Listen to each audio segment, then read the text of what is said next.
He was the only black man on the Titanic. Moments before the ship vanished beneath the Atlantic, he filled his wife's coat with every valuable he owned and told her, "I'll see you in New York." That promise was the last thing she ever heard from him. For more than 100 years, the story of the Titanic has been told again and again.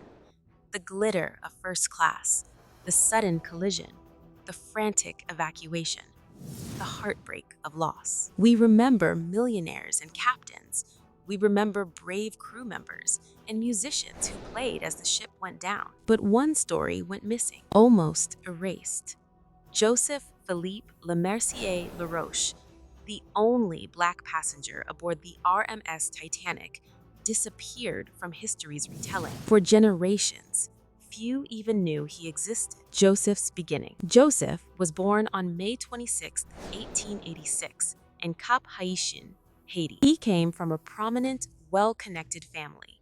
His uncle, Cincinnatus Leconte, would one day become president of Haiti. Joseph grew up in comfort, surrounded by books, by tutors who shaped his mind with language and literature. By the age of 15, he spoke French, English, and Creole fluently. That same year, he left Haiti for Beauvais, France, to study engineering.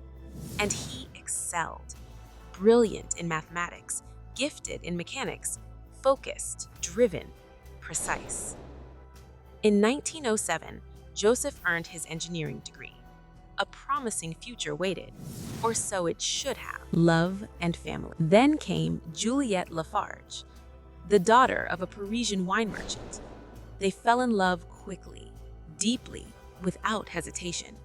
They married in March of 1908. Soon after, their daughters were born, Simone in 1909, Louise in 1910. But Louise arrived too early. Fragile, often ill, in constant need of care, expensive care, and relentless. Racism and struggle. Joseph had everything required for success: intelligence, credentials, discipline. But France in the early 1900s carried rigid, suffocating racial barriers. Despite his degree, Joseph struggled to find work that matched his skills, and when he did, he was paid less than white engineers with the same qualifications. Promotions passed him by. Recognition never came. His wages barely covered rent and food, let alone medical care for his daughter. He loved his wife. He adored his daughters, and he was exhausted, not from work, but from being judged not for his talent, but for his skin. So, Joseph made a choice. They would leave France.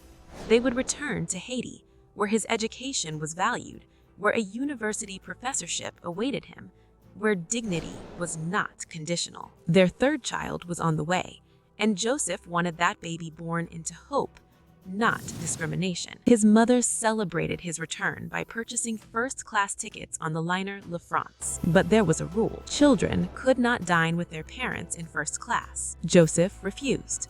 Louise needed constant care. Simone was still very young. Separating them from their mother was unthinkable. So they made a trade: luxury for togetherness. They exchanged their tickets for second-class passage on a new ship. The world is called unsinkable, the Titanic. On board. On April 10, 1912, the Laroche family boarded at Cherbourg. Joseph carried Simone in his arms. Juliette held tiny, fragile Louise. They settled into their cabin.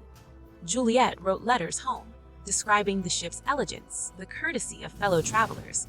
But not everyone was kind. Some stared, some whispered, some spoke words cruel enough that the White Star Line later issued a formal apology for the racism Joseph endured aboard the ship. Still, they found moments of peace.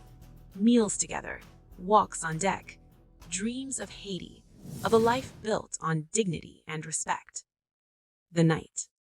4 days into the voyage, at 11:40 p.m. on April 14th, the Titanic struck an iceberg. Joseph woke Juliette, explaining in French that something was wrong.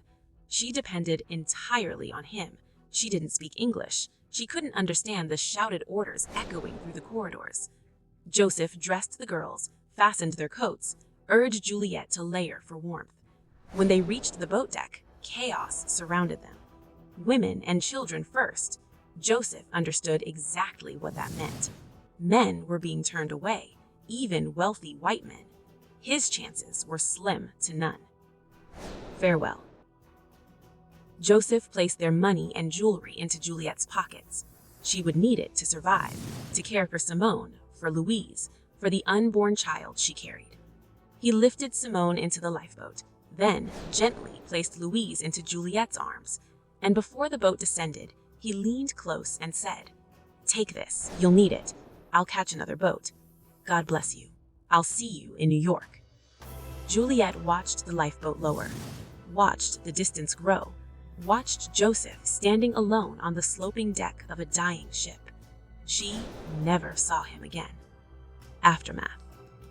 Joseph Philippe Lemercier Laroche died in the early hours of April 15, 1912. He was 25 years old. His body was never recovered.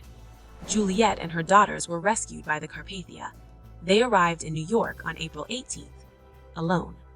Haiti no longer felt possible without Joseph, so she returned to France. On December 17, 1912, she gave birth to their son and named him Joseph. Grief followed her for the rest of her life. She rarely spoke of the Titanic. She asked her children not to share the story. And so, silence buried Joseph Laroche. Remembrance. For decades, Titanic stories celebrated wealth and heroism, but not him. They did not speak his name.